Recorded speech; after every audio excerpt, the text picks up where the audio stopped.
Iran के लिए पैगाम है, गैर मशरूत सरेंडर कर दे। अमेरिकी सदर डोनाल्ड ट्रंप का कहना है आज ईरान बात करना चाह रहा है मगर अब बहुत देर हो चुकी। ईरान का दिफा नाकाम हो गया, उनके पास फजाई दिफा नहीं रहा।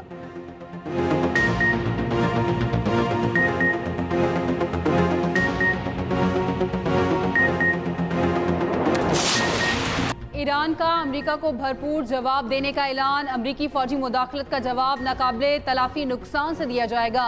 अमेरिका को मालूम होना चाहिए कि ईरान सरेंडर नहीं करेगा। अमेरिका का कोई भी हमला संगीन नतायज का बायस बनेगा। हम जौहरी हथियार नहीं रखते, इसको हमले की बुनियाद बनाना नाजायज है। ईरानी सुप्रीम लीडर आयतुल्ला खामनेई का कौम से खिताब, कहा इसराइल ने बड़ी गलती की, अब इसे सजा भुगतना होगी। दुश्मन को भरपूर जवाब दे रहे हैं और देते रहेंगे। ईरान अपनी फजाई हदूद की खिलाफ वर्जी कभी माफ नहीं करेगा। ईरानी कौम मुसल्लत की गई जंग के सामने डटे रहेंगे।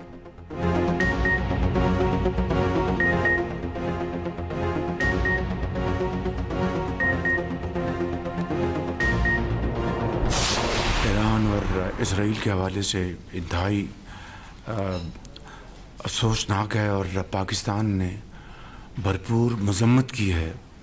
फॉरेन ऑफिस ने, डिप्टी प्राइम मिनिस्टर ने, मैंने कि ये इसराइल ने हमारे हमसाया मुल्क, बरादर मुल्क ईरान के ख़िलाफ़ खुली जारियत की है।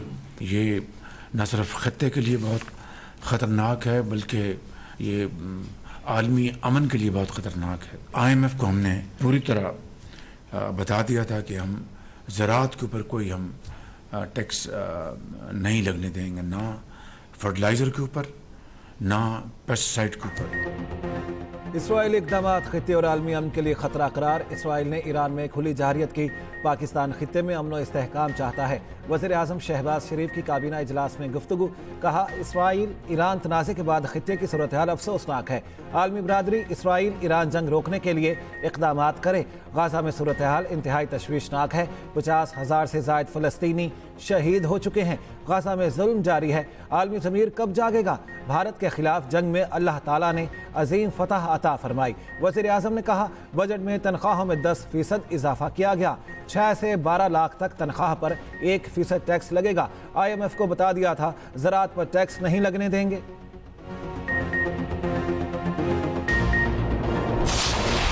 पाक अमेरिका ताल्लुकात में गैर मामूली पेशरफ्त। फील्ड मार्शल सईद आसिम मुनीर की आज सदर डोनाल्ड ट्रंप से अहम मुलाकात होगी। सदर ट्रंप और फील्ड मार्शल की मुलाकात कैबिनेट रूम में होगी। तर्जुमान व्हाइट हाउस के मुताबिक अमेरिकी सदर आर्मी चीफ के एहसास में सोहराना देंगे। दावत का एहतमाम पाकिस्तानी वक्त के मुताबिक रात 10 बजे किया गया। जोहराने में नायब सदर JD वेंस और ट्रंप इंतजामिया की दीगर अहम अहदेदारों की शिरकत भी मुतवक्के। फील्ड मार्शल आसिम मुनीर की अमेरिकी वज़ीर ख़ारजा मार्को रूबियो और वज़ीर दिफा पीट हेगेट से भी मुलाकात का इम्कान। ज़राए के मुताबिक फील्ड मार्शल का तारीखी दौरा पाक अमेरिका ताल्लुकात और आलमी सतह पर पाकिस्तान की अस्करी क़यादत की पहचान की अक्कासी का मज़हर है।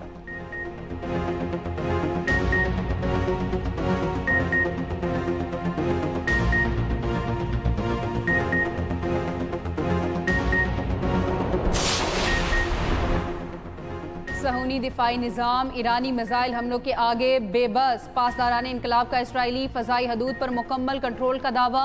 पासदाराने इनकलाब ने ताज़ा बयान में कहा इसराइल के खिलाफ ताज़ा हमलों में फतह 1 हाइपरसोनिक मिसाइल इस्तेमाल किए। 11वीं लहर सहूनी शरपसंदों के खुद साख्ता इक़्तिदार की तबाही का नुक्ता आगाज़ है। रात गए ईरान के मकबूसा बैतुल मुक़द्दस, मगरबी किनारे, तल अवीव और हर्ज़िलिया में कई इसराइली अहदाफ पर हमले। ईरान ने 61 इसराइली ड्रोन्स मार गिराए, वीडियो भी जारी कर दी। तेहरान में इसराइल से मुंसलिक दहशतगर्द गिरोह गिरफ्तार। यमनी हौसियों ने इसराइल के खिलाफ ईरान का साथ देने का ऐलान कर दिया।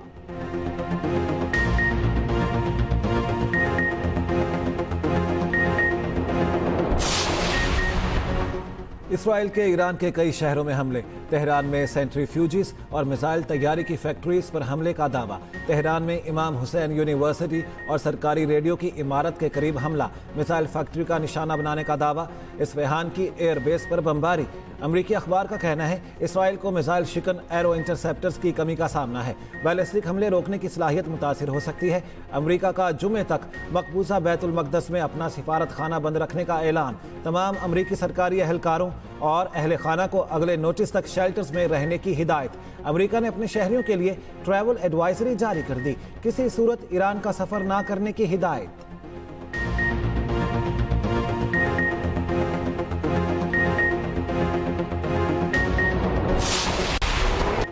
ईरान इसराइल जंग में शामिल हों या ना, अमरीकी सदर ट्रंप ने कौमी सलामती काउंसिल से मुशावरत मुकम्मल कर ली।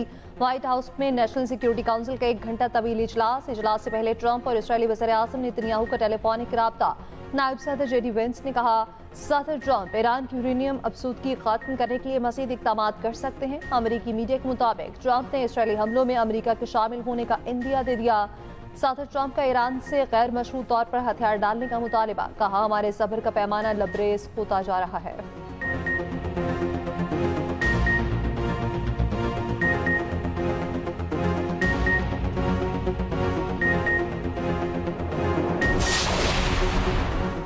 पिज़्ज़ा ट्रैकिंग से अमरीकी वजारत दिफा की सरगर्मियों का पता लगाने का दावा। पेंटागन पिज़्ज़ा रिपोर्ट के मुताबिक जब पेंटागन में सरगर्मियां बढ़ती हैं, एहलकार रात गए ज़्यादा काम करते हैं। ज़्यादा काम करने के बायस वहाँ से ऑर्डर्स भी ज़्यादा आने लगते हैं। ये इशारा है कि ईरान इसराइल तनाज़े से अमरीकी फ़ौज की सरगर्मियां बढ़ी हैं।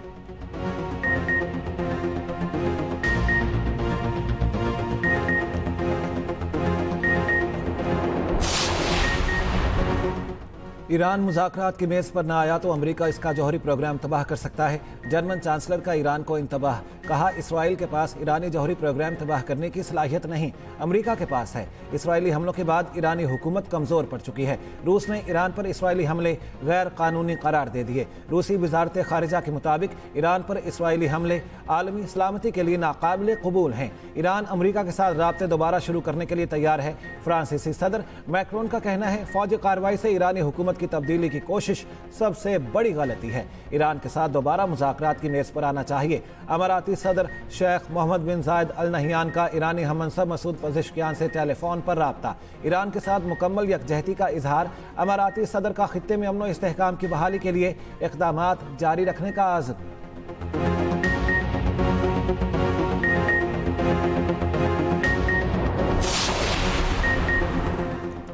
नोबेल इनाम याफ्ता मलाला यूसुफज़ई का कहना है, इसराइल और ईरान से मुतालिक अमेरिका का किरदार इंतहाई मायूस कुन है। गाज़ा के हवाले से भी अमेरिका ने मायूस कुन किरदार अदा किया। अमेरिका के पास जो ताकत है उसके बावजूद वो अमन कायम करने में नाकाम रहा। अमेरिका इस्तेहकाम और इंसानी हकूक़ की हिफाजत करने में भी नाकाम रहा।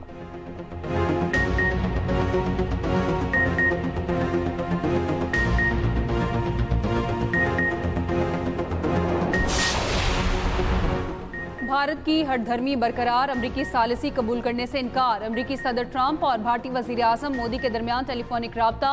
भारतीय सेक्रेटरी खारजा विक्रम मिस्री का कहना है, मोदी ने ट्रंप को कहा, पाकिस्तान से तनाज़े पर भारत तीसरे फरीक की सालिसी कबूल करता है न करेगा।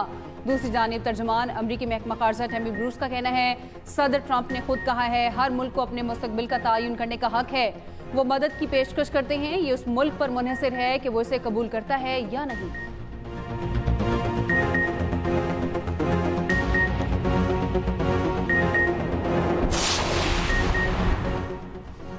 हुकूमत का सोलर पैनल पर सेल्स टैक्स 18 से कम करके 10% करने का ऐलान।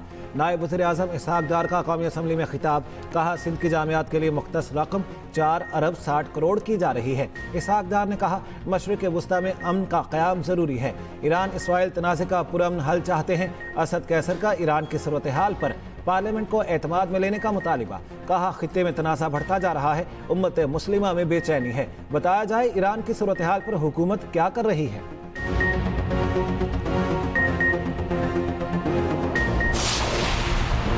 इसराइल ने ईरान पर वही जंग मुसल्लत की जो भारत ने पाकिस्तान पर मुसल्लत करने की कोशिश की थी। पीपी सेनेटर शहरी रहमान का सेनेट में सारे ख्याल, कहा दुनिया में किसी ने नहीं देखा कि पानी को बतौर हथियार इस्तेमाल किया। पाकिस्तान का नाम बतौर जिम्मेदार एटमी रियासत सबकी नज़र में आ गया। पाकिस्तानी वक्त ने हर जगह लोगों को मुतमईन किया। सेनेटर मंजूर काकड़ ने कहा, इसराइली ईरान तक पहुँच गए, वो दूसरा टारगेट पाकिस्तान को रखेंगे। उम्मत मुस्लिमा क्यों खामोश बैठी है, सब सर जोड़े, इसराइल को जवाब दें।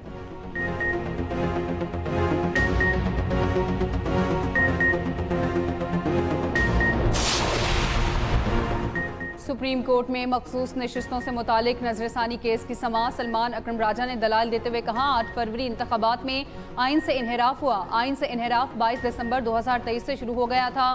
22 दिसंबर को इलेक्शन कमीशन ने पीटीआई इंटर पार्टी इलेक्शन पर फैसला दिया। इलेक्शन कमीशन ने पीटीआई को बतौर पार्टी ही खत्म कर दिया। इस फैसले के कुछ देर बाद ही लोगों ने बतौर आज़ाद उम्मीदवार कागजात जमा करवाए। जस्टिस अमीनुद्दीन खान ने कहा कि हमारे सामने एक फैसला है जिस पर नजरसानी है। आप अपने दलाइल उसी फैसले तक महदूद रखें।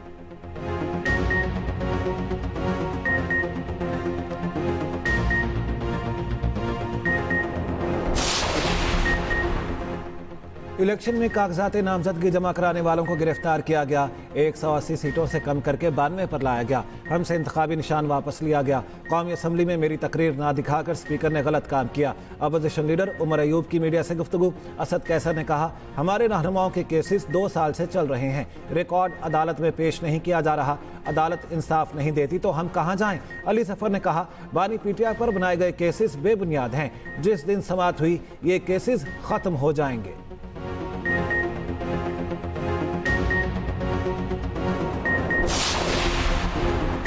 सुप्रीम कोर्ट में जजेस ट्रांसफर केस की समाअत जस्टिस मोहम्मद अली मजहर ने रिमार्क्स दिए, हो सकता है कल ही मुख्तसर हुक्मनामा जारी हो जाए। जस्टिस नईम अख्तर अफगान ने कहा, जुल्फिकार भुट्टो केस में जस्टिस वकला को कहते रहे जल्दी दलाइल मुकम्मल कर लें, ताखीर न करें। वकला के तवील दलाइल के सबब केस ताखीर का शिकार होता रहा। जजेस रिटायर होते रहे। जजेस के रिटायर होने के सबब बेंच की कॉम्पोजिशन ही तब्दील हो गई।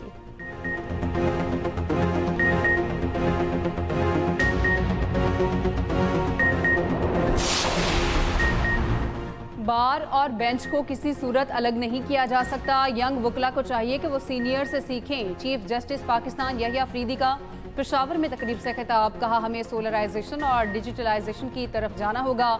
इन दोनों अहदाफ को पूरा करेंगे। हमारे बड़ों ने जो हिस्सा डाला उसको भूलना नहीं चाहिए।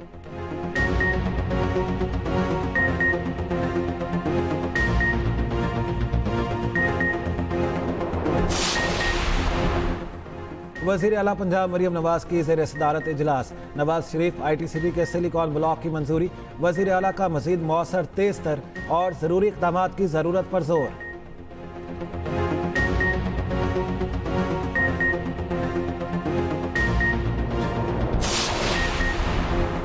आज़ाद कश्मीर का 3 खरब 10 अरब 20 करोड़ रुपए का बजट मंजूर। गैर तरक्याती अखराजात के लिए 2 खरब 61 अरब 20 करोड़ रुपए मुख्तस।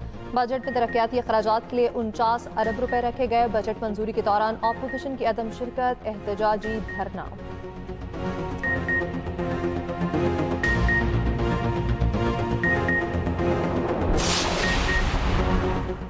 ईरान से फंसे मजीद 500 से जायद पाकिस्तानी तफ्तान बॉर्डर पहुंच गए। ज़ायरीन, मजदूर, ताजिर और तलबा शामिल। 250 पाकिस्तानियों को घरों को रवाना कर दिया गया। रात गए 107 पाकिस्तानियों को लेकर पहली परवाज इस्लामाबाद पहुंची। फ़ज़ाई हदूद बंदिश के बायस पाकिस्तानी ज़मीनी रास्ते से तुर्कमानिस्तान के शहर अशकाबाद पहुंचे।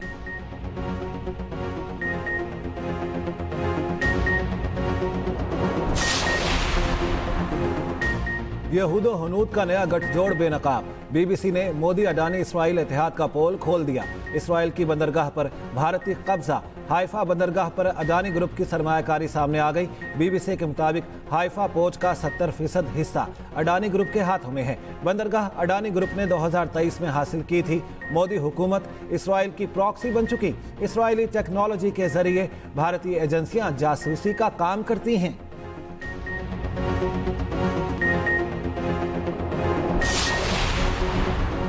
पाकिस्तान के J-17 थंडर की धूम। पेरिस एयर शो में चीनी लड़ाका तैयारों का स्टॉल सज गया। पाक चीन दोस्ती की पहचान। J-17 थंडर में शराका की खसूसी दिलचस्पी। चीनी साखा J-10C का मॉडल भी पेश कर दिया गया। चीनी स्टॉल पर लगी स्क्रीन पर पाकिस्तानी परचम वाला J-10C दिखाया जा रहा है।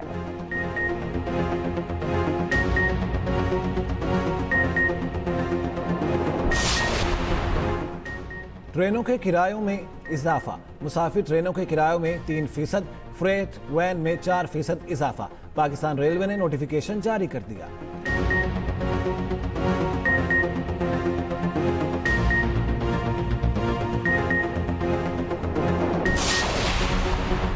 उन्जा की अताबाद झील पे सीवरेज का पानी छोड़ने का इंकशाफ। गैर मुल्की ब्लॉकर की निशानदही पर इंतजामिया को होश आ ही गया।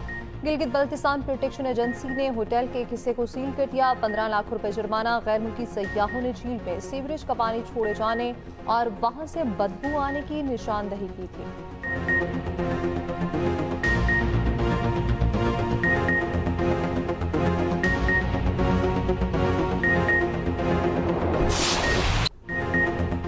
8 नेशंस हॉकी कप, न्यूजीलैंड ने पाकिस्तान को शिकस्त दे दी। न्यूजीलैंड ने 3 के मुकाबले में पाकिस्तान को 4 गोल से हराया।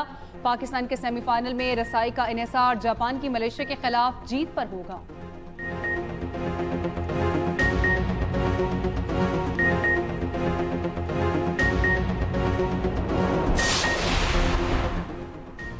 साबिक पाकिस्तानी कप्तान राशिद लतीफ का वर्ल्ड टेस्ट चैंपियनशिप की 11 रुकनी टीम का सोशल मीडिया पर ऐलान। जनूबी अफ्रीका के 3 खिलाड़ी शामिल।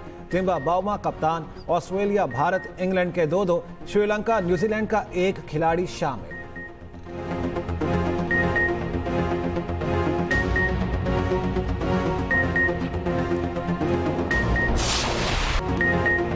फीफा क्लब वर्ल्ड कप के सनसनीखेज मुकाबले, जनूबी अफ्रीका की चैंपियन मेलोडी सनडाउन ने जनूबी कोरिया के क्लब ऑल्सन एचटी को शिकस्त दे दी।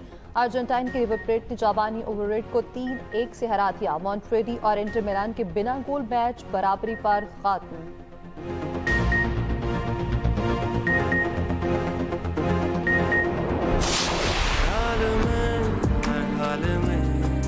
बस चाहूं मैं तुझे, सुनाई दे, दिखाई दे, बस तू ही तू मुझे, जो है लब पे रुके सब वो अल्फाज तेरे, जो किसी ने ना सुने मेरे दिल ने सुन लिए।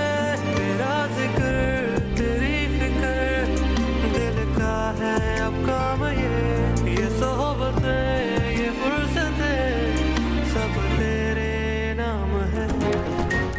और क्या जाहिद अर्श से रिश्ता तोड़ देगा? एक्सप्रेस एंटरटेनमेंट के ड्रामे अर्श के आगे के चर्चे, आगे क्या होगा?